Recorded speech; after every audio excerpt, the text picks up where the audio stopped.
dia, André. É um prazer te receber aqui. Hoje a gente vai conversar com o André Alf, um arquiteto renomado, tradicional de Brasília. A gente vai falar um pouquinho de obras hospitalares, de estilo, de design, dessa carreira brilhante que o André construiu aqui em Brasília, do renome dele, as inspirações, e é uma conexão que a gente tem com o OHB Obras, que hoje produz muitos projetos arquitetônicos, hospitalares e clínicos, que é uma das especializações do André, que já fez muita coisa em Brasília. André, bem-vindo ao nosso podcast. Obrigado. Vamos começar a falar um pouquinho da sua trajetória e influências. Para a gente começar, conta um pouquinho sobre quem é você, como foi sua trajetória até aqui, como você escolheu a arquitetura, onde você se apaixonou. Esse sonho nasceu muito cedo. Quando eu morava em Anápolis, minha mãe era muito apaixonada por decoração, e na época já existiam as revistas de decoração, isso faz muito tempo, claro. Mas eu ficava fuçando aquelas revistas quando ela ia trabalhar. Entendi. E lá eu comecei a mudar minha casa, mudar tudo. E quando ela chegava e encontrava tudo mudado, ela me obrigava novamente a colocar no mesmo lugar. Mas até isso me dava prazer, porque eu estava brincando com uma arquitetura que eu não sabia que ainda que era arquitetura. E na minha época você só podia fazer engenharia, direito ou medicina. Só, o resto não existe, né? Era isso. E eu cheguei a fazer 4 anos de direito, porque era isso. Um dia que eu estava muito infeliz, muito satisfeito, falei com meus pais, falei, olha, eu vou me formar em direito, vocês vão pendurar o meu diploma, eu vou desaparecer e nunca mais vejo vocês nem nada, porque eu não quero fazer isso, eu estou infeliz. Como eu tenho um tio que desapareceu, um dia falou que ia sumir, desapareceu, encontramos apenas os filhos dele depois no futuro, acho que eles ficaram, falou, opa, pode estar no DNA, vamos respeitar, né? Aí fizemos uma aposta, se eu passasse para a arquitetura que eu queria, que já eram 4 anos fazendo direito, então eu estava distante do vestibular, que na minha época o vestibular era muito difícil, né? Não era como agora, que tá fácil de você entrar numa universidade. Antigamente muitas pessoas ficavam fora. E eu passei em todos os vestibulares, inclusive no de arquitetura, para desespero dele. Vim para cá, ele ficou meio chateado, ficou sem falar comigo um tempo, mas, cara, eu fui um aluno extremamente focado. Ontem eu estava com alguns colegas de turma e a gente estava conversando sobre isso, que hoje eu sou próximo, falante, acessível às pessoas, e quando eu estudava arquitetura, não, eu era uma pessoa extremamente focada em estudar, em crescer, em saber, porque eu tinha que provar para meu pai que eu ia ser alguém. Ele falou, meu filho vai ser formado em vestibular, porque passou em todos. Mas não vai ser nada porque ele desiste dos cursos. Eu só falei de 2, mas eu fiz letras, fiz história, fiz jornalismo, um monte de coisa. Passei por um monte de coisa, fonoaudiologia, para vocês verem. E a fono foi porque eu sou cantor lírico, desde garoto, desde muito cedo. Então, essa trajetória da arte, ela começou muito nisso, em brincar com revistas e mudar em casa, mas também a outra veia artística, que é a música. Sim. E você fica com uma vontade de só estar na música e não ficar preso a uma coisa formal, né? E meu pai tentava me convencer que direito era criativo, bastava você usar a cabeça para resolver as coisas, que isso era criatividade. E eu falava, mas não satisfaz minha sede de criatividade, né? Passei por isso também. Mas assim, eu fui ovelha negra no momento que eu virei arquiteto, claro.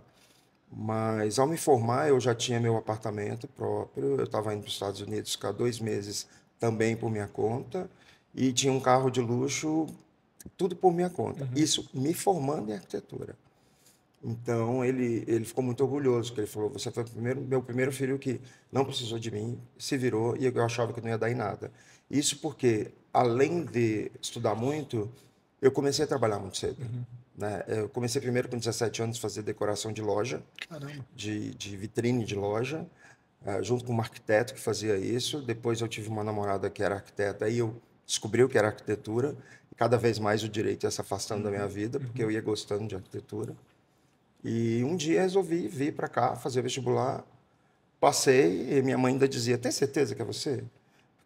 Sabia do BO que ia dar, né? Tem certeza que é você? Verifique, será que não tem um homônimo? Eu falei, mãe, mas está aqui o número do meu documento, sou eu mesmo. Ela, passou. Então tivemos que assumir. E aí começou tudo, eu fui para a UNB, da UNB fui crescendo, fui fazendo muitas coisas. Assim, é uma longa trajetória até aqui, né? Tem muita história, se eu for me estender em detalhes, eu vou ficar 1 hora falando só dos detalhes. Não, e a gente vai continuar com alguns detalhes. Ainda tem uma. A gente tem muita pergunta interessante aqui Bora, ainda. vamos. E, André, influências, experiências que moldaram o seu olhar para a arquitetura mais artística, é, nesse sentido que você gosta das linhas contemporâneas, materiais naturais, integração do interior e exterior, que era algo que antigamente não tinha esse olhar, né? Uhum. E o foco em bem-estar e a pausa no cotidiano. Como que você pode Bom, explicar como, numa linha como é do que junta tempo, tudo isso, né? isso? Assim, bom, primeiro a questão das coisas limpas e lineares talvez tenha um pouco muito a ver com a minha história de vida. Tanto isso quanto também os materiais naturais e neutros que eu gosto. Minha infância, conversando ontem com uma colega arquiteta que também é de Anápolis, eu perguntei a ela, como era a sua infância em Anápolis? Ela, fazenda. Eu falei, minha também.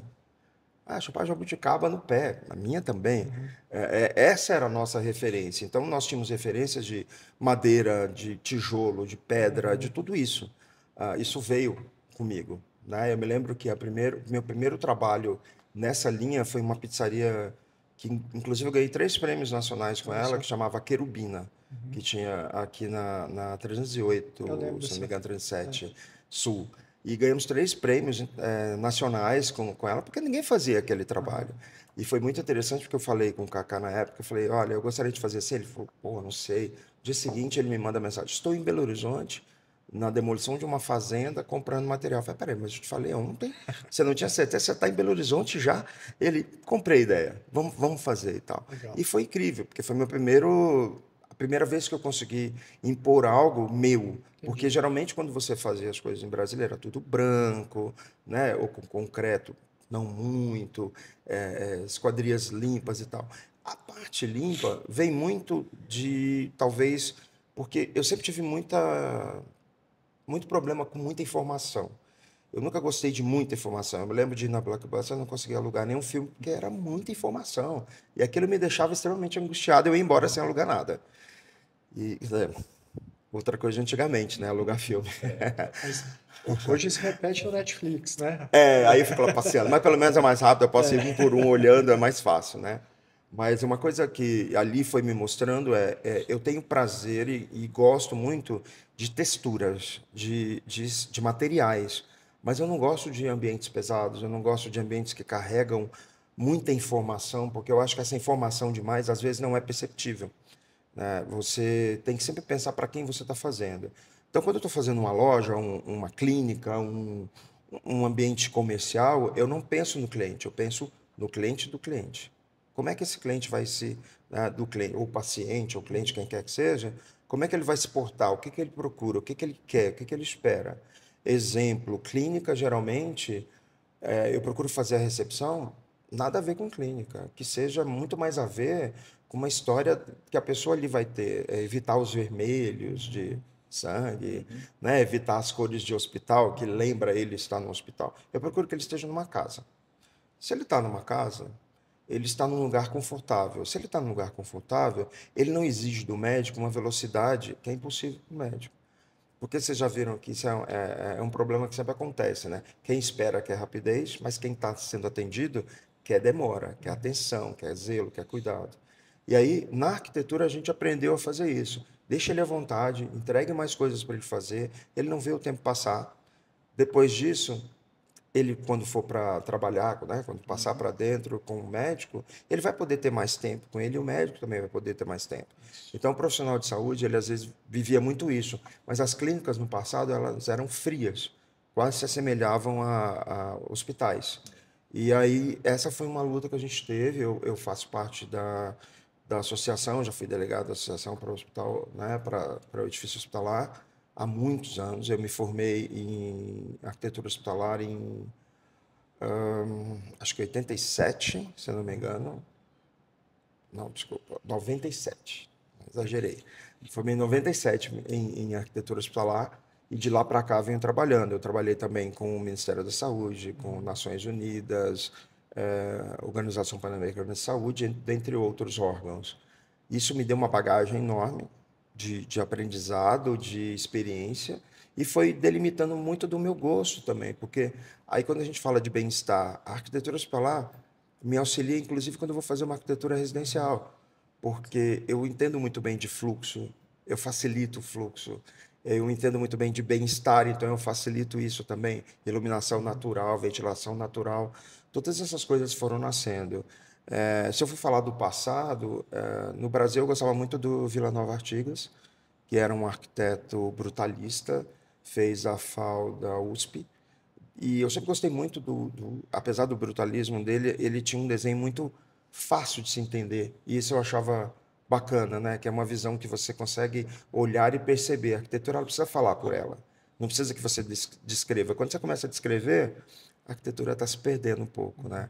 Então, e no exterior eu sempre me inspirei muito no Frank Lloyd Wright, que também usa muito, sempre usou muito pedra natural, sempre usou elementos da natureza, sempre trabalhou também muito com texturas. Então, eu sempre tive essa ligação, essa referência com eles, né? Foram pessoas que eu estudei bastante e gosto muito até hoje do trabalho deles.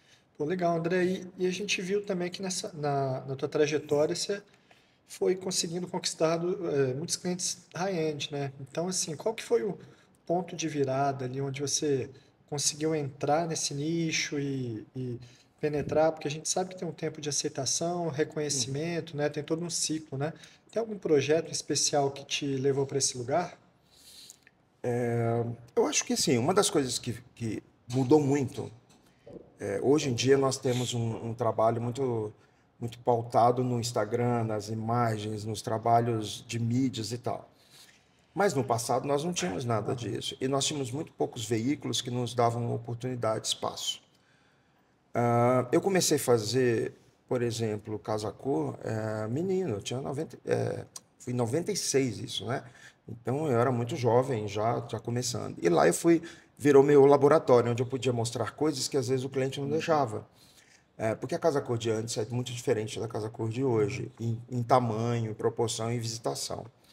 A forma, né? Até quem é o público que visita. E naquela época eu pude brincar. Eu fiz clínica, eu fiz spa, eu fiz sala, apartamentos. Eu brinquei muito.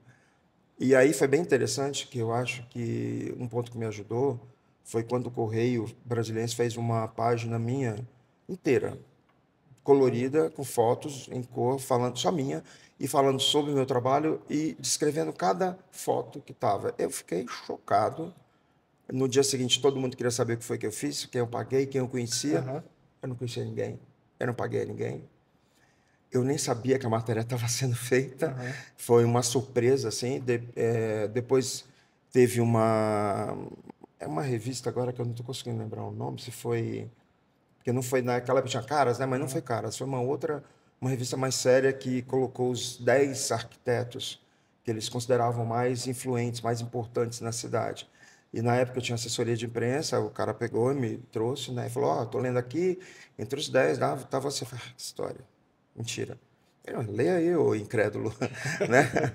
Aí eu li e falei, pô, mas como assim? De novo, eu não conhecia ninguém. Aham. Então, foi muito interessante, porque naquela época o trabalho falava muito por você. Sim.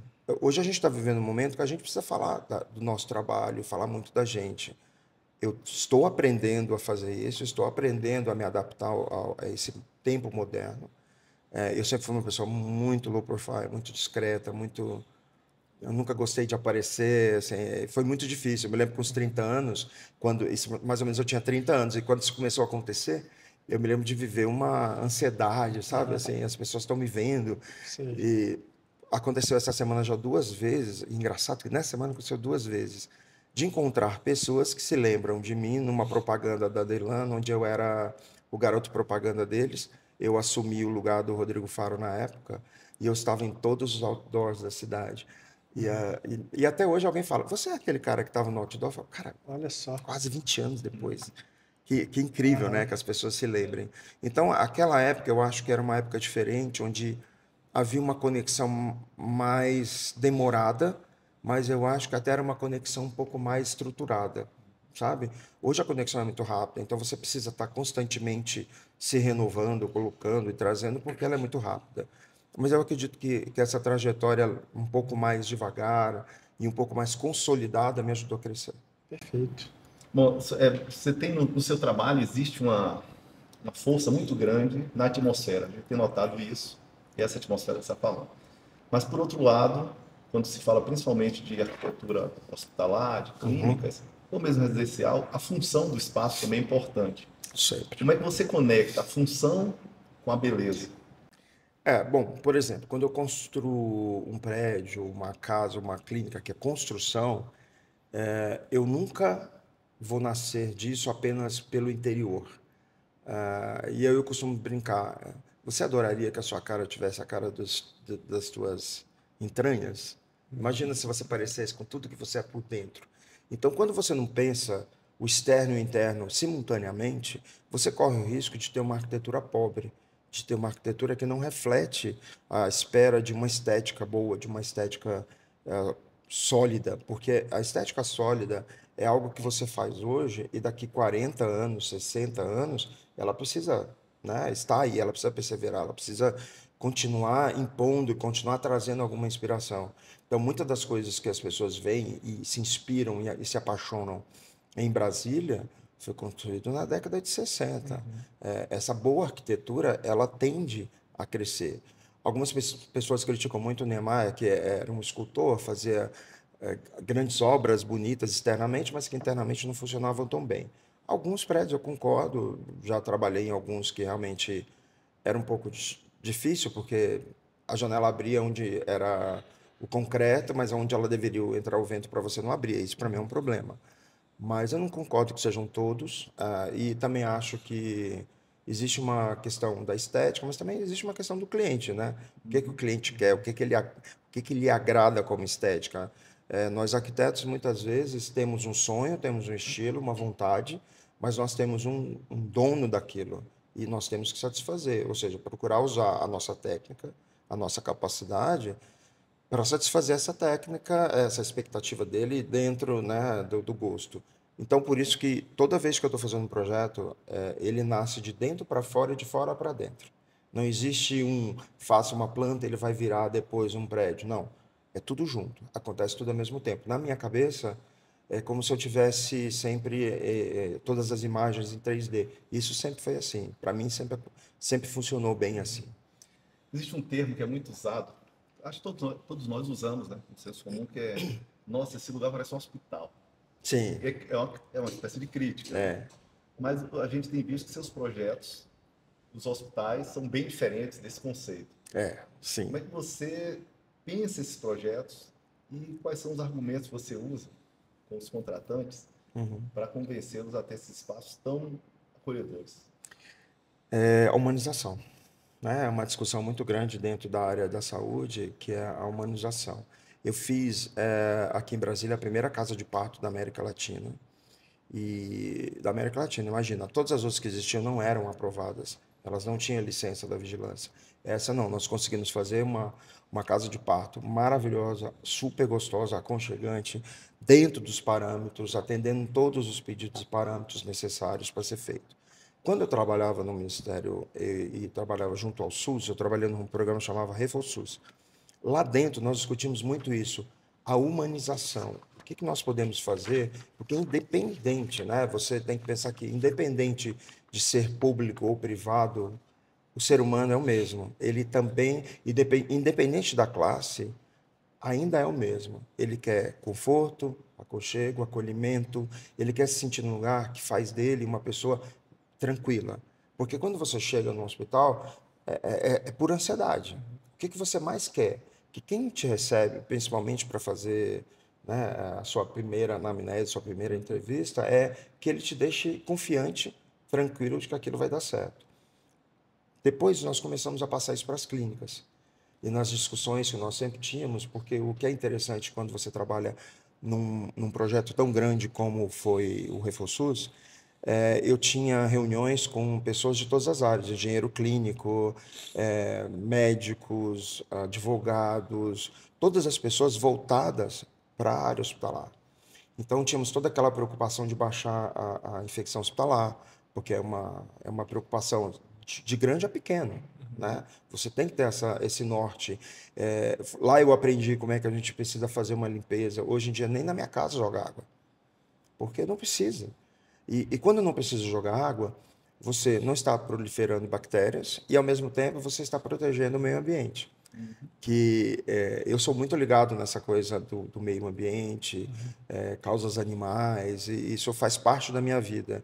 Eu tenho carro híbrido e elétrico desde 2017, quando ainda ninguém estava focado nessa coisa, né? Agora a Brasília teve um boom, né? Mas eu até hoje continuo tendo carro híbrido e carro elétrico, e comecei em 2017 porque foi quando surgiu. Se tivesse surgido antes, com certeza eu teria entrado nisso antes. Exatamente por isso, eu acho que quando você começa a trabalhar a humanização, você também automaticamente cria essa conscientização. E a conscientização, ela não pode ser só num item. Eu quero proteger a Amazônia, mas eu não vou proteger os animais. Entende? Eu quero defender a cidade, mas eu não vou priorizar que o cadeirante tenha, por exemplo, acessibilidade pelas calçadas. Não é dissociado. Então, acho que quando você associa, isso faz bem para todos os projetos que você faz. Tem projetos, bom, a gente tem visto que tem projetos arquitetônicos que terminam se adaptando muito à questão de orçamento, a tempo, mas existe uma entrega arquitetônica que ela vai para o nível da arte.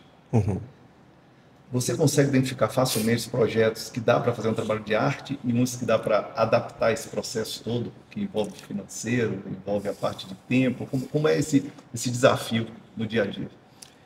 Esse desafio ele é em todos os projetos, porque eu costumo dizer que a área mais sensível do ser humano chama bolso. Sempre a área mais sensível. Então vamos lá, vamos falar de uma clínica que o cara é extremamente rico, mora numa casa milionária, ele diz: na minha casa eu gasto isso, na minha clínica eu não quero. Entende?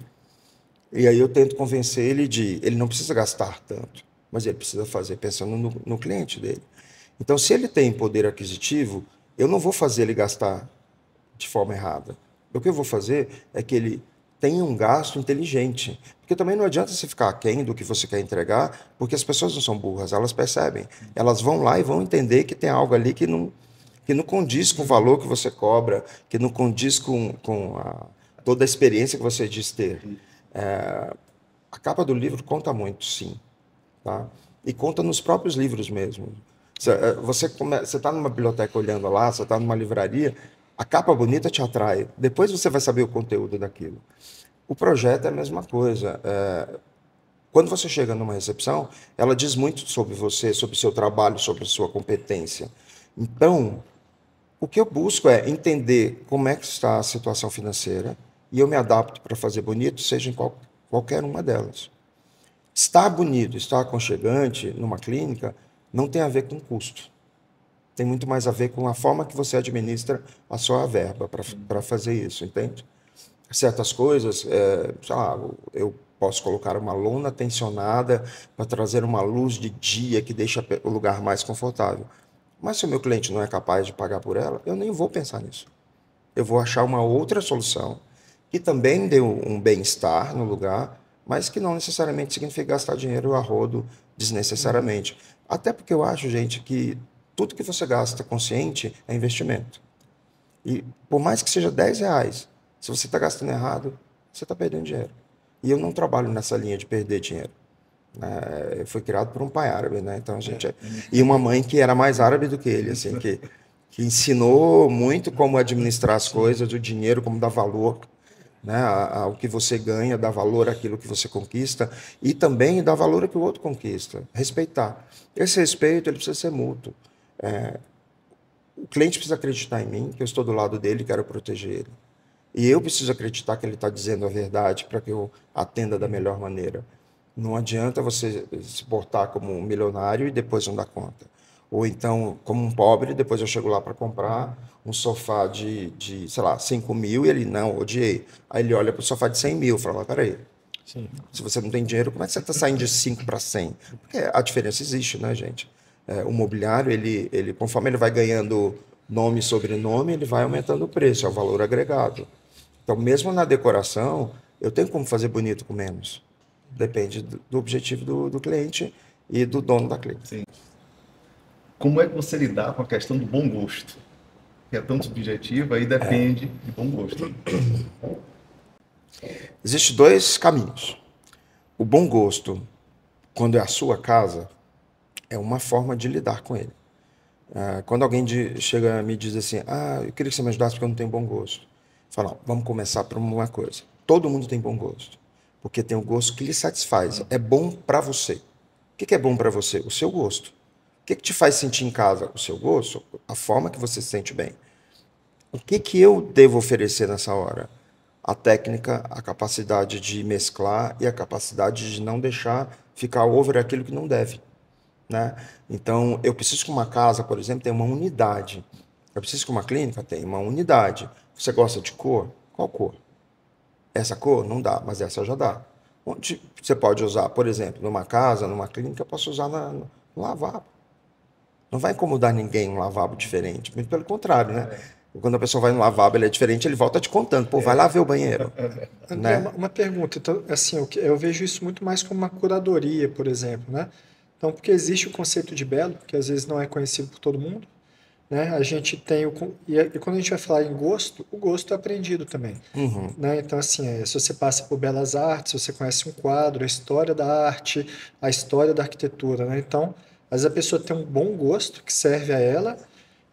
Então, nesse caso, você entra muito mais que um arquiteto um profissional. Seria como um curador de como Sim, acelerar sim. esse gosto, o poder do belo para ele, né? Seria Eu não isso. vou tirar dele o direito de ter o que ele gosta. Isso Eu não aí. acho não acho justo isso. Então, por exemplo, existem escritórios que trabalham uma linha. Meu trabalho é desse jeito, o material que eu uso é esse, o acabamento que eu uso é aquele e acabou. Você vai lá e compra o estilo. Eu escolhi a subserviência do arquiteto, né? Que é eu me submeto ao estilo do cliente. Então, uma das primeiras perguntas que eu vou fazer na reunião é: qual é o seu estilo? Eu não sei qual é o meu estilo. Me explica o que você gosta. Ele vai explicando. Hoje, com o Pinterest, antigamente eu tinha que dar revistinha para eles levarem para casa. Tá? Hoje, com o Pinterest, você fala: tá aqui, entra lá, escolhe o que você gosta. Escolheu? Tudo que você não gostar, não me mostra. Eu não quero ver o que você não gosta. Tudo que você gostar, faça uma opção. Eu quero, no máximo, 2 opções daquilo que você gosta. Nossa, mas é difícil. É difícil. Mas é a melhor forma para eu te ajudar depois a ver um projeto. Porque projeto, ele pode ser feito de várias maneiras. Eu posso fazer o mesmo projeto de maneiras completamente diferentes. Por exemplo, eu tenho um prédio em Águas Claras que eu fiz 12 apartamentos no prédio. Nenhum apartamento é igual ao outro. Nenhum. Você não entra em nenhum deles e fala, esse aqui foi o esse daqui. Não. Não. Você percebe assim, que é algo que eu ainda não sei explicar, mas a gente consegue deixar aconchegante. Seja clínica, seja casa, seja apartamento, seja casa de fazenda, que a gente também já fez, né? Já fiz boate, já fiz tanta coisa que as pessoas gostam de estar. E isso é uma característica que eu ainda não aprendi como ensinar. Eu sei fazer. E quem trabalha comigo, eu falo, tenta aprender. Eu não sei te explicar por que dá certo, mas dá. O exemplo, hoje como é que chama? No ambiente que eu fiz na Casa Cor, é um ambiente muito pensado em texturas. A palavra-chave é paz. E, como eu gosto de textura, eu fiz bastante uso das texturas. Mas continua clean, leve.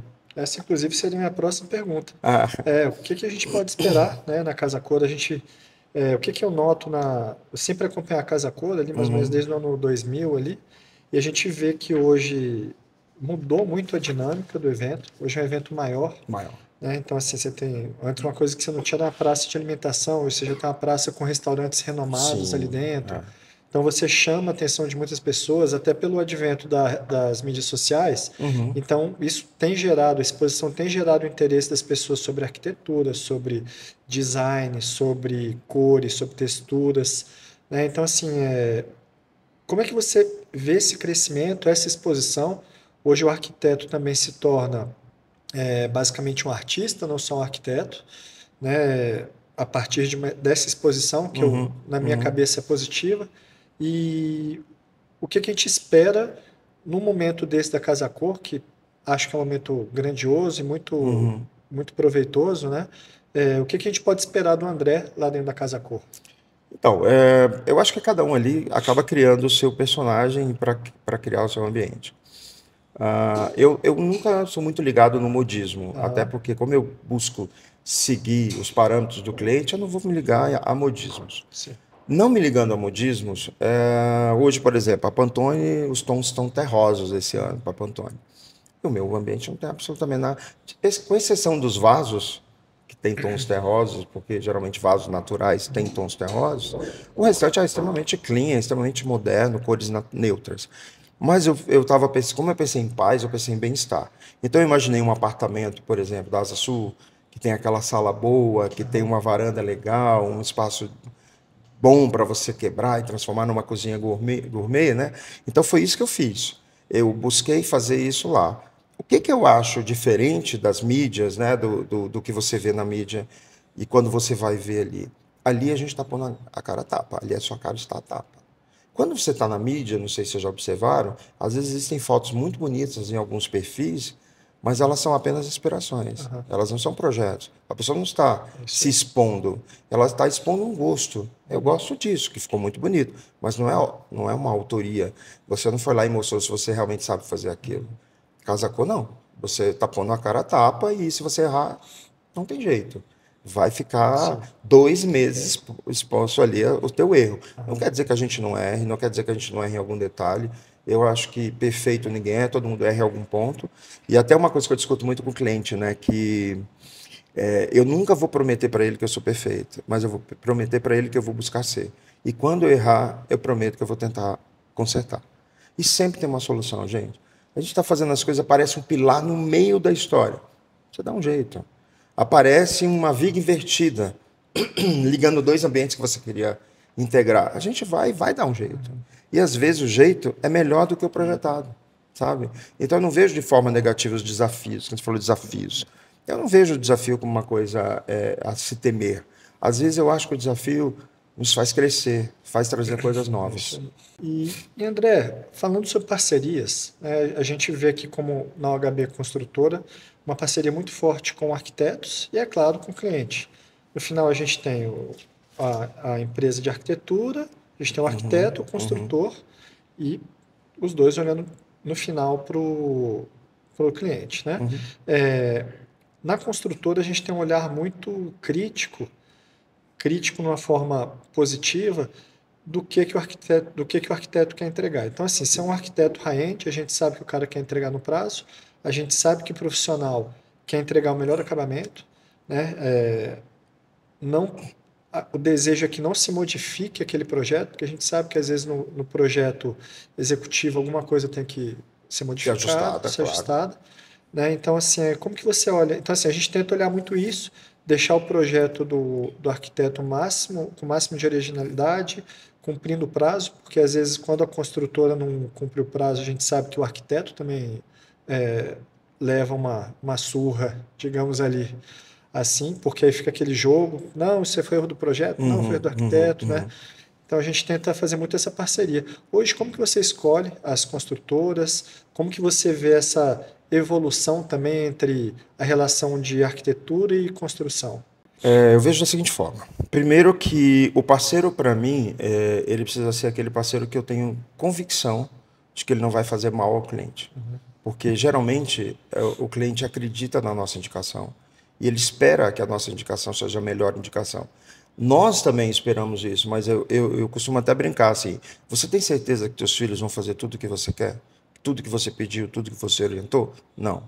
Eu também não tenho certeza de que o meu parceiro vai fazer tudo.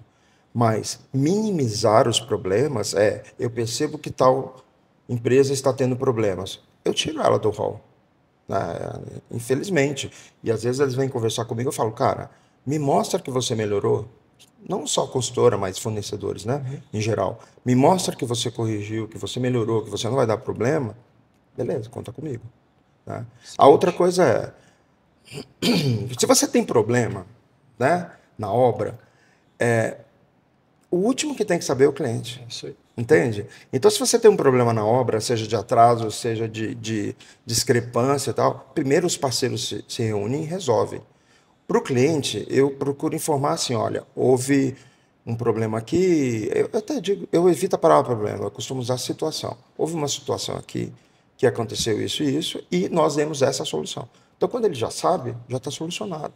Isso eu acho que é uma boa parceria. Quando um tenta jogar para o outro a responsabilidade, você está colocando o seu cliente no meio. Quando você está colocando o teu cliente no meio dessa briga, você não está valorizando o cliente que você tem. Eu acredito que sempre é importante você levar em conta que ele é o menos envolvido na questão do saber daquilo que está sendo feito. Então, ele também não precisa se envolver no problema, porque ele não tem a solução. Eu tive um professor, Elvin do Bugrá, que eu nunca me esqueci, no primeiro semestre, cara, olha, no primeiro semestre de faculdade. Mas ele falou uma coisa que me marcou. Saiba fazer certo. Porque se você fizer errado, o cliente não sabe por que nem onde está errado, mas ele sabe que bom não está. Entendeu? Então, o papel de entregar correto e bom é seu. Então, por exemplo, até em questão a prazo, às vezes eu converso com o cliente, às vezes eu converso até com a consultora que está com pressa de entregar, de começar a obra, mas eu falo, olha, não é melhor a gente atrasar um pouco o processo de criação, mas depois ter certeza que o que vai ser executado não muda mais? Porque às vezes a gente está fazendo, a gente sabe o que está fazendo e quem está executando sabe o que está fazendo. Mas às vezes o cliente não tem certeza. E você acelera o processo, você vai ter um monte de problemas futuros. Estou achando pequeno demais o espaço. Não percebi que eu não consigo gerar a cadeira do jeito que eu gostaria. Não percebi, não lembrei, mas eu gostaria de ter um banheiro dentro desse ambiente. Muito insight vem no caminho, né, André? Então, se você não dá tempo para o projeto, que é o planejamento, ser completamente planejado da maneira ideal, porque a maneira ideal você tem que tirar do dono da obra o que ele realmente quer. Porque se não chegar da forma que ele quer, ele vai ficar insatisfeito. Eu costumo discutir muito isso no escritório, que você pode fazer 99%, você pode entregar 99%, mas aquele 1% que faltou, o cara vai jogar na tua cara. Ele vai falar, poxa, mas você não fez isso. Não, mas fiz todas aquelas outras coisas. Então, não esconda, não dê desculpa. Eu falo muito lá, quando você diz a verdade, mesmo que doa, ela é perdoada. Quando você mente, não. Entendeu? Então, se você está atrasado, se a gente atrasou por qualquer motivo que seja, vamos dizer o motivo que houve, como foi, pedir a ele que tenha paciência e vou entregar. Mas, também, quando ele está enrolando com o projeto lá segurando, a pergunta que eu faço nunca é, você está enrolando, me entrega o projeto. Não. Por que você está demorando tanto para decidir? Qual é a sua dúvida? Você gostaria de mais tempo? Você quer mais alguma informação? Eu estou indeciso. Posso ter mais tempo? Tudo bem. Eu tenho um cliente que a gente ficou amigo, de tanto que ele é super indeciso e eu nunca forço ele. Nunca. Eu sempre digo, olha, é no seu tempo. Nós vamos esperar. A única coisa que eu te peço, quando a obra começar, eu não posso mais ter indecisões. Eu posso ter todas elas antes. Eu posso ficar 2 anos desenvolvendo um projeto com você, mas quando a obra começar, aí nós vamos precisar das decisões tomadas. Senão eu vou tomar por você. Aí, tá bom. Bom, nós temos hoje uma grande tendência na medicina, no marketing médico, particularmente que é a área que você atua, que é essa coisa da busca pelo high ticket, o high-end. Médicos que estão buscando públicos que pagam particular, que querem uma experiência mais premium. E muitos médicos fazem todo o trabalho de dress code, e aí muda a roupa, muda a aparência, enfim, faz a harmonização, melhora na frente das câmeras, contrata a equipe.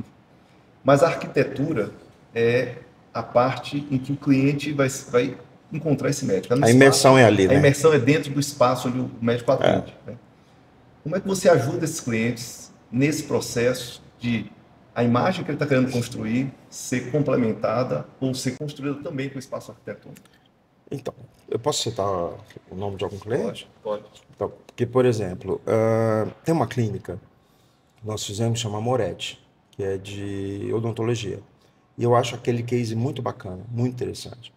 Porque quando ela me procurou, a Soraya, ela falou assim, eu quero que a minha clínica seja humanizada. Ela já veio com isso. Eu quero muito mais uma casa do que uma clínica. Eu quero que a pessoa não queira ir embora, que ela queira ficar aqui, que ela se sinta bem recebida e tal.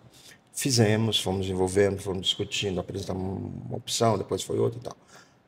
Então, a parte térrea da clínica é completamente isso. Já a parte superior, que é onde acontecem os procedimentos, é extremamente high-tech, é extremamente evoluída. Até a porta de vidro foi desenvolvida para essa clínica, porque o dentista tem muito hábito de ir ver se está tendo, não está tendo, dar um sinal para o outro e tal. E eles não querem abrir a porta para não incomodar o paciente. Então, nós queremos uma fresta, a porta de vidro pintado, porém a gente criou uma fresta transparente, onde eles conseguem ter uma comunicação visual. Né? Tá bom? Não, vai, tá, do jeito que eles quiserem. Isso foi um pedido deles e que funciona super bem. A clínica já deve estar com 5 ou 6 anos. Você vai lá hoje, parece que ela acabou de ser construída. Uma solução super simples, né? Sim, nós escolhemos produtos bons, de qualidade, com alta durabilidade. O sofá, por exemplo, que fica, não é aquele monte de cadeirinha parecendo uma recepção, né, do SUS, mas além de algumas poltronas gostosas e uma, inclusive, separada, com uma luz legal, diferente, de um design bacana, nós temos um sofá que os encostos e braços ficam soltos. Então, o cliente ele pode sentar da forma que ele quiser. Mais para frente, mais para trás. O filho está lá jogando, ele pode deitar no sofá e ficar jogando, entendeu? Então, nós demos essa liberdade para ele fazer o que ele já faz na casa dele. Isso foi super importante nessa linha, sabe? De você trazer modernidade, tecnologia, humanização, mas principalmente mostrar para o seu paciente como essa clínica está dedicada a ele. E depois eu tive... pelo outro sócio, que é o marido, né, Marcelo, ele me disse assim, por escrito, ele falou, olha, os clientes gostam mais, até a clientela aumentou, né, os pacientes, e os meus funcionários gostam mais de trabalhar aqui. Então, a vida cotidiana também se transformou em melhor. E lá, por exemplo, todos os pacientes ficam olhando para fora, luz natural, um paredão de pedra com água, com planta, sabe? Isso faz toda a diferença, isso é humanização. Bom, nós estamos em Brasília, e Brasília tem uma característica muito forte, que é a arquitetura. Todas as pessoas que vêm em Brasília pela primeira vez ficam impressionadas com essa grande mostruário de arquitetura que foi construído. Mas não só isso. Fotografia também aqui é muito madura. Sim. Artes gráficas, tatuagem aqui, enfim, tudo que envolve a parte artística. Né? Dentro desse universo, como é que você pensa em algo que se destaque do ponto de vista de arquitetura, de beleza, do belo que a gente falou aqui agora? Falamos sobre isso ontem também, que é engraçado, porque estávamos 4 arquitetos que fomos na mesma turma ontem juntos, e falamos disso, que na nossa época nós aprendemos muito sobre traço, sobre o que o traço pode dizer para quem faz uso da arquitetura. Então, e volto naquilo que eu disse, uma boa arquitetura, ela fala por si só, você não tem que explicar, e ela tem durabilidade.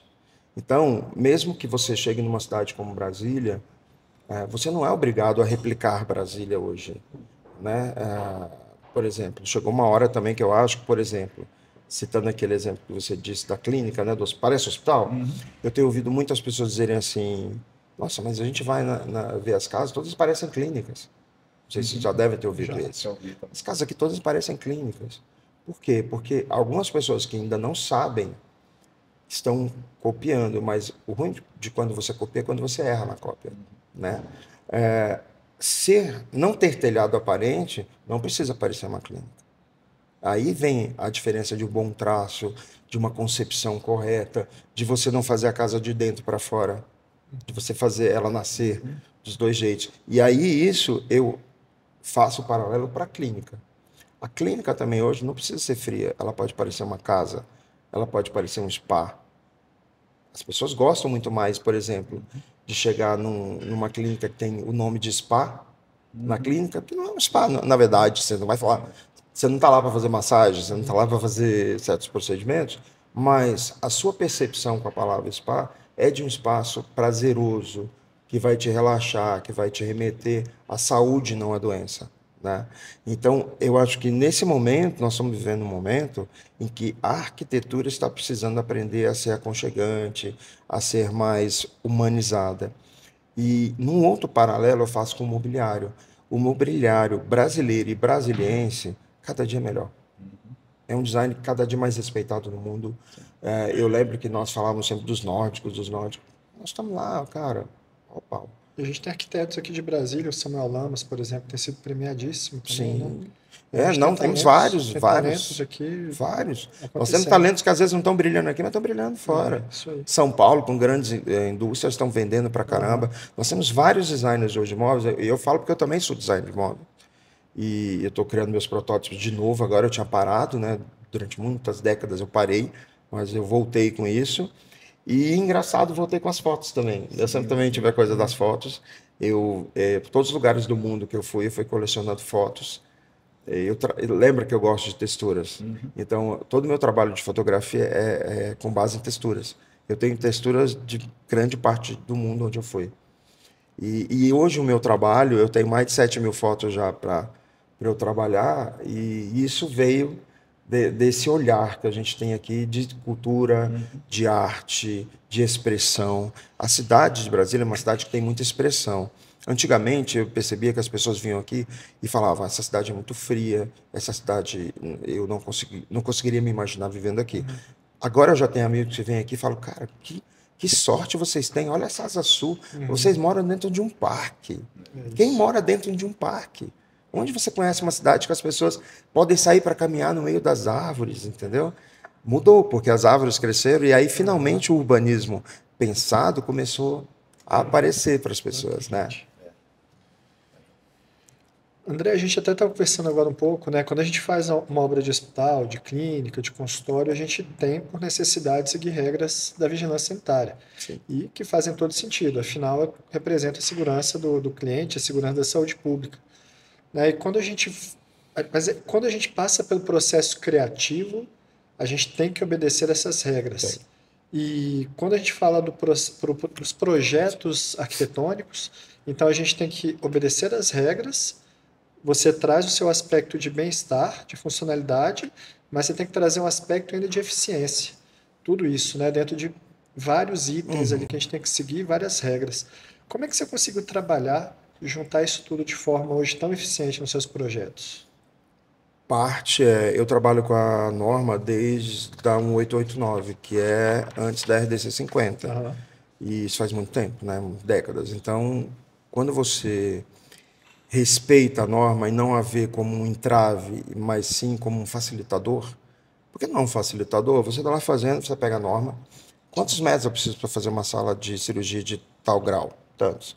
Quantos metros eu preciso para fazer um expurgo, um DML? Tanto, está ali. Olha que legal. Eu não vejo ela como um problema, eu vejo ela como uma solução.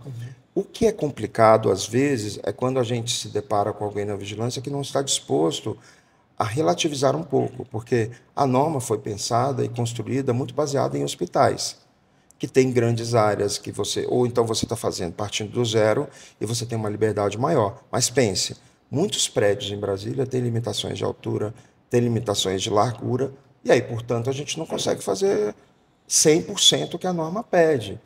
Aí cabe o bom senso do analista entender que quem está fazendo tem consciência do que está fazendo, tem conhecimento sobre o que está fazendo, mas está relativizando por necessidade e não por desconhecimento. Às vezes acontece o analista fazer uma análise e apenas colocar, seguir a norma. Eu sempre digo, cara, por que essa pessoa está predisposta a achar que as pessoas não estão seguindo a norma quando você apresenta o projeto? É porque quer que seja exatamente igual estar em um hospital. Isso é impossível.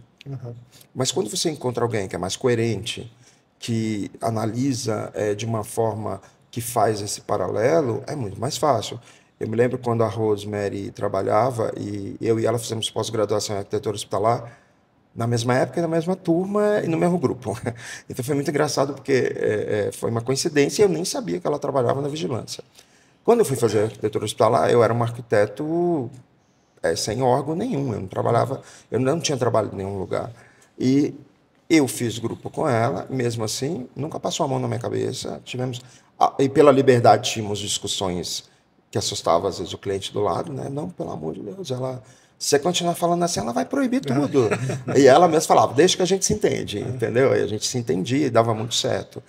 Porque desde então, desde lá de trás, a gente vinha discutindo isso. A norma, como acertar, como não, como ajustar isso. Então, o bom senso, em todas as áreas, ele é muito bem-vindo. Mesmo na área da normatização. O bom senso faz com que você não fuja a regra, mas dinamize um pouco mais ela. Né? Eu, quando me formei em arquitetura hospitalar, quem me indicou para trabalhar na época, primeiro o trabalho foi pela Unesco, foi a própria UNB. Eu me formei, eu tive, como eu sempre fui muito dedicado, quando sempre fui muito tal, eu terminei com nota máxima, então eles me indicaram. Entendi. Isso é um pouco é uma chatice minha, assim. Eu sempre tive para mim assim, quando eu trabalho para alguém, o pagamento é necessário ser feito. E quando eu estudo, a minha nota é meu pagamento. Eu quero também receber por ele. Então eu sempre briguei pela nota. Houve até um caso agora que eu tive que defender a escola de música e tal, e uma das coisas que eu usei foi: eu sou um aluno exemplar, eu me dedico, eu venho, eu não falto às aulas, minhas notas são. Minha menor nota foi 9,5. Então, para você ter uma ideia, assim, eu realmente me dedico. Então, quando eu vejo alguém não sendo justo, e aí dizem que é meu lado libriano, né? Eu vou lá e brigo para defender, porque tem que ser justo, tem que ser mais equilibrado. Então, eu acho que esse equilíbrio, ele permeia tudo que a gente faz, em todos os aspectos. Seja trabalhar com a norma ou não. Então, a criatividade, junto do conhecimento, te faz saber fazer essa mescla, né? Então, às vezes o cara fala assim, corre, você está demorando, me entrega. Eu falo, lembre-se, não é apenas criar, eu preciso atender a norma. Se eu correr, entregar lá e tiver errado, vai voltar. O que você quer? Que fique indo e vindo, com 3 vezes cancela o processo. Entendeu? Ah, não, então segura aí, faz mais devagar. Por quê? Gente, eu entendo. Para uma pessoa que aluga, vocês devem saber disso também, para ele é complicado, porque por mais que ele consiga uma carência, a vigilância muitas vezes passa essa carência. Então ele começa a pensar que eu estou gastando e não estou recebendo. Não estou podendo fazer minha obra, não estou recebendo. Então eu entendo essa angústia, eu entendo essa insatisfação. Mas, infelizmente, nós não temos poder de mudar, né, o poder público. Então, o que eu tento fazer é entenda, e se você for se arriscar, é por conta sua. Nossa equipe ficou muito impressionada pesquisando sobre você. O ChatGPT fala muito bem sobre o seu trabalho. Ah, é? Fala muito bem. Essa é novidade. Não sabia. Mas a gente ficou realmente impressionado com a pesquisa que a gente fez e vimos a palavra alma algumas vezes na sua obra. Pode compartilhar um pouco sobre como essa palavra passou a resumir seu trabalho? Desde muito cedo, quando comecei a ser entrevistado, as pessoas falavam assim: qual é o seu sonho? Ser feliz. Não, tá, mas onde você quer chegar? Num ponto que eu fique feliz. Ah, mas isso é muito subjetivo, tal. Exatamente. Eu não sei se eu tiver carro de luxo, se eu tiver vários imóveis, se eu estiver viajando pelo mundo eu vou ser feliz. Eu ainda não sei o que vai me fazer feliz. Eu não sei se isso é que faz feliz. Então, eu sempre estive aberto a ser feliz e sempre estive aberto a mudar a minha destinação e a mudar meu rumo para ser feliz. E isso faz muito parte da alma da gente, né? Assim, é o teu interior que diz o quanto você tem que brigar na vida para crescer. Tem pessoas, eu conheço alguns, inclusive amigos, que não param de crescer o patrimônio e sempre quando você pergunta se ele é rico, não, estou muito longe. Claro, porque ele está sempre se comparando com alguém que está acima dele. Eu busco na minha vida não me comparar a ninguém. Eu busco não ter esse parâmetro do outro e ser muito mais pautado no parâmetro eu. O que eu quero para mim, o que eu gosto de mim e o que eu acho que precisa mudar e melhorar em mim. Então, certas coisas que eu faço mudam na minha vida e te dar um exemplo de um medo que eu tinha. Quando eu passar dos 50, será que eu vou ter que me vestir que nem velho? Ficar com 2 canetinhas no bolso, assim, com a camisa xadrez, sabe? Eu tinha esse pânico, assim, eu falava, cara, eu gosto de dar tênis, eu gosto da camiseta, eu gosto de ser informal. E aí eu ficava sempre com aquela coisa, mas não vai ter o etarismo, onde as pessoas vão falar que ridículo esse cara aí. Eu ando de short, eu saio de bermuda, eu faço o que eu quero. Sexta-feira eu saio para atender cliente, às vezes, de bermuda, tênis, camisa. Ué, mas você estava na academia? Não estava. Mas posso ir depois. Hoje eu estou à vontade. Eu fico à vontade, quero estar à vontade. Então eu acho que isso está muito ligado a você ser honesto consigo mesmo. Quando você é honesto com você, você consegue ser honesto com os demais. Eu lembro de uma pessoa que falava assim, poxa, eu trato as pessoas igual a você. Vem aqui, eu abraço, eu dou um sorriso e tal. Por que elas gostam mais de você que de mim? Porque elas percebem que eu estou fazendo de verdade, que você está encenando. Enquanto você estiver fazendo tudo isso, ela sai e você fala, cara, chato, pentelho, não sei o quê. Essa energia, quando a pessoa chega, você passa essa energia para ela. A minha energia, eu gosto de lidar com pessoas, Eu também gosto de ficar sozinho, então eu me respeito quando eu quero ficar só. Mas eu também gosto de lidar com pessoas, eu tenho paciência para isso, e é uma paciência nata, né? Eu não fiz curso para isso, eu fui desenvolvendo com o tempo. Evidente, né, que passado dos 50 também ajuda nisso. A sua maturidade, ela fica mais consolidada também. E aí você começa a entender quais são as lutas que você não quer, não vale mais a pena.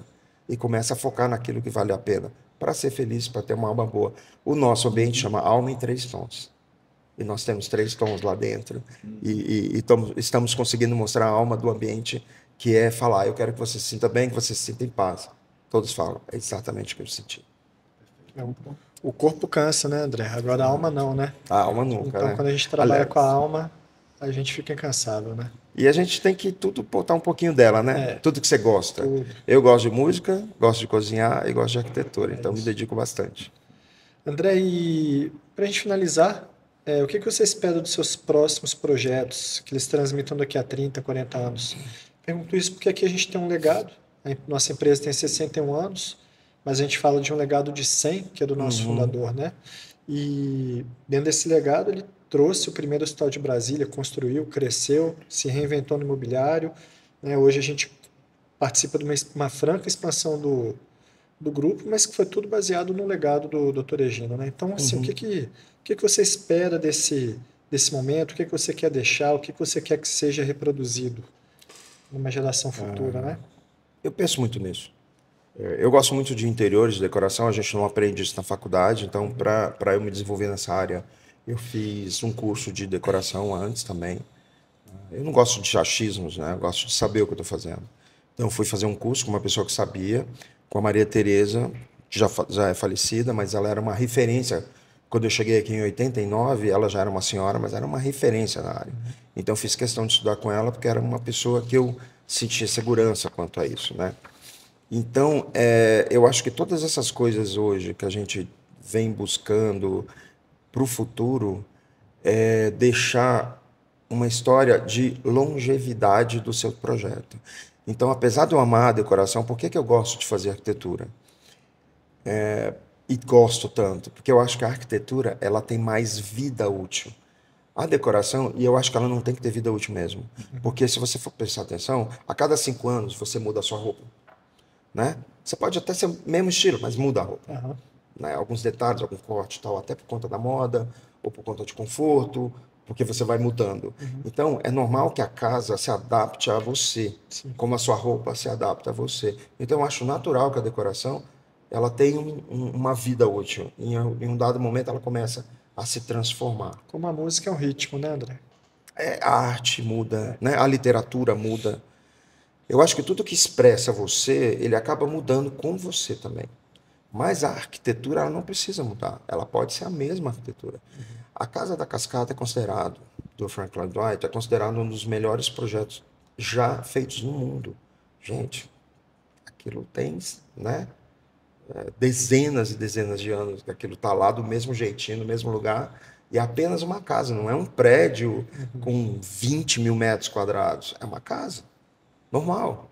Mas você vê como uma boa arquitetura fala muito, tem vida útil e persiste em dizer quem e o que ela é. Então, eu espero muito que o meu trabalho, dentro dessa novidade do chat GPT que eu não sabia, que ele continue dizendo que eu estou conseguindo, né, que eu estou conseguindo fazer aquilo que eu sempre me propus fazer, que é deixar o meu legado, deixar a minha história, deixar o meu estilo. E nunca forçar. O meu estilo está em absorver e crescer, absorver e evoluir. Eu vou até citar um outro exemplo, num outro caminho, né? Não sei se já foram visitar o restaurante NK, no Lago Sul. Já sim. É um projeto meu e eu tentei fazer que aquele espaço tivesse pelo menos 5 ambientes diferentes. Por quê? Porque hoje as pessoas buscam muito mais o quê? Ela não é o luxo que ela busca, não é a marca que ela busca a experiência. Então lá eu procurei fazer isso. Quando você vai e senta num lado do restaurante, é uma experiência. Quando você, da outra vez, senta do outro lado, já é outra experiência. Então ali foi meu laboratório de nova arquitetura. A arquitetura que privilegia a experiência do usuário. Entende? Eu acho que ali é um bom exemplo. E lá você vai ver muita madeira, muita pedra, muito alimento natural, planta e tal, que são as coisas que eu gosto pessoalmente. E por sorte o cliente falou, confio em você. Aí eu falava, eu quero fazer aqui um ambiente assim, diferente e tal. Aqui a pessoa, eu ficava imaginando o personagem, né? Aqui eu casava, preferi ficar aqui, já que já a família, né? Confio, se você errar, a culpa é sua. Entendeu? E foi um laboratório interessante. Hoje eu peço às vezes para as pessoas irem, porque, por muita sorte minha, a comida é maravilhosa. É maravilhoso. É de excelência. Tenho ido sempre lá, inclusive. É de excelência, né? É incrível aquele lugar. E aí eu falo para as pessoas, vá lá e veja o meu trabalho dentro de uma área que existe alma no trabalho. Por que ela é de excelência? Os dois chefes, eu conheço muito bem eles, cara, eles botam alma naquilo. Eles fazem com amor, eles fazem realmente dedicados, eles estudam o que eles estão fazendo. É diferente de fazer em grande massa, em quantidade, não é assim que ela é feita. E aí eu tive essa sorte, porque às vezes você faz um restaurante e ele não segue a mesma linha, eu já fiz vários restaurantes, né? E tem restaurantes que, quando a gente fala do sentimento, não estou fazendo propaganda dos restaurantes, é só para pessoas que quiserem ver e poder ir ver, né? Eu estou agora modificando o restaurante Doc e a primeira coisa que eu falei foi, se eu mudar a luz, vai aumentar o teu faturamento. Aí mudei a luz. Pergunta, casa cheia o tempo todo. Olha isso. Luz, só a luz. Luz é incrível. Eu não mexi mais nada ainda, só a luz. E só a luz aumentou. Por quê? As pessoas se sentem bem lá agora. Antes tinha muita luz, a mesa principal tinha um monte de pendentes em cima com luz. Movi de lugar e deixei tudo mais gostoso, sabe? Tudo mais agradável. As pessoas vão. O NK, eu até queria que ele fosse um pouquinho mais escuro, mas tem muita gente que gosta dele, claro. Então, tudo bem. Mas eu gosto dessa coisa do espaço para você se conectar com pessoas, mas também se conectar consigo mesmo. E restaurante é isso, porque comida você tem em casa, né? E hoje com o iFood você não precisa sair. Perfeito, né? Obrigado pela presença. Acho que foi um papo muito rico. Bom, né? feliz. A gente teve a honra de te receber aqui, poder compartilhar todo esse teu saber, essa trajetória intensa, né? De arquitetura, de design, de arte também. Obrigado. Nossa, eu fico feliz. Obrigado. Obrigado pelo legado que você está construindo. Para a gente é inspirador e também por ter compartilhado essas histórias maravilhosas, dicas. Eu acho que eu vou ser ainda um velho contador de causa. Parabéns, obrigado. Obrigado, gente. Eu agradeço.